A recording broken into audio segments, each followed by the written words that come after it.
Good afternoon, my friends. My name is Brian Martindale from the organization Kidneys for Kids. Today I'm here to share with you a young friend's story named Magnolia Miglowski. She lives with her parents in Lynchburg, Virginia. Sweet Magnolia is only 18 months old. She needs a kidney transplant immediately, and we're here today to appeal to you to be your living kidney donor hero. Magnolia would need a type B or a type O person to be a direct donor to her, but she could also participate in a shared donation program, which would give her credit and put her towards the top of the list to get her a living kidney donor from the next person that would match her. Today I want to share with you her story as written by her mother, Sydney. At 20 weeks pregnant, we found out that our sweet baby girl had bilateral multicystic kidney disease, and she would most likely not live past birth. We were heartbroken, and we spent the next few months in the grieving process for the precious life we thought we would lose, all the while begging the Lord to give her life. We traveled to multiple doctor's appointments every week in Charlottesville, and at 36 weeks, we made the decision to deliver at the UVA Medical Center after her health had continued to decline. On August 31st of 2021, Magnolia Hope was born screaming and fighting. She weighed only 3 pounds and 15 ounces, but every bit of her was perfect. After birth, she was immediately intubated and whisked away to the NICU. She was too small to start dialysis right away, but at about 24 hours old, one of her nephrologists met with us. She was very concerned that if Magnolia did not produce urine, that she would most likely not survive.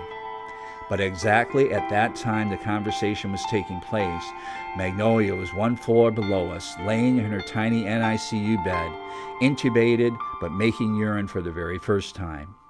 We spent many weeks managing Magnolia's electrolytes and teaching her to eat. And after 5 long and hard weeks in the NICU, Magnolia came home and was able to meet her 5 young siblings for the very first time. We had a blissful 2 weeks at home, and then at 7 weeks old, she returned to the hospital to have a PD catheter placed in preparation for her dialysis after her potassium level reached a dangerous point and could no longer be managed through medication. Every single night, Magnolia did 8 to 10 hours of dialysis at home. As she grew, she began to struggle with her eating, and after a short time with an NG tube, she had surgery to place a G tube at 8 months old. This was a very difficult surgery for Magnolia, and shortly after that surgery, Magnolia began to struggle with vomiting and dehydration. Then her PD catheter began to fail, and after many attempts to save her catheter through surgical revisions, TPA, and ultimately removing the original catheter and replacing it with a new one, Magnolia had a hemodialysis line placed. We currently travel 2 days a week to do dialysis in the PICU at the University of Virginia Hospital.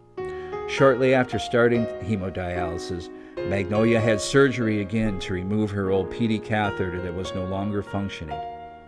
Hemodialysis carries many risks for a child of Magnolia's size and is not the preferred method of dialysis.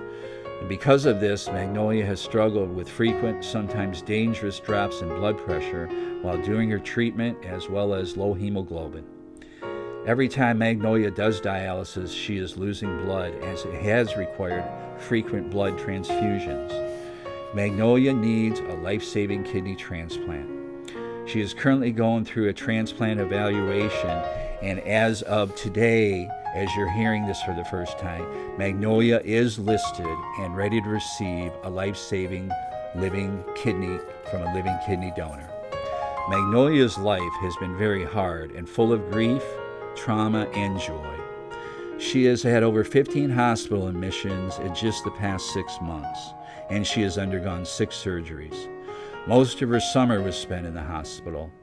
Because of this, Magnolia is in end-stage renal failure and no longer has an appetite and almost is completely dependent upon a feeding tube.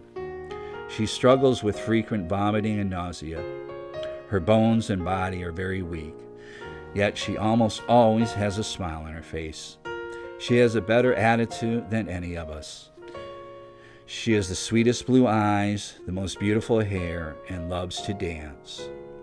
The Lord has performed a miracle after miracle in her short life. We know that the Lord has a plan far bigger than we can imagine for Magnolia's life, and every detail of her life has been orchestrated by Him. We thank you for listening today, friends. I ask that at the end of this video, you follow the instructions and register to become Magnolia's Living Donor Hero. Thank you,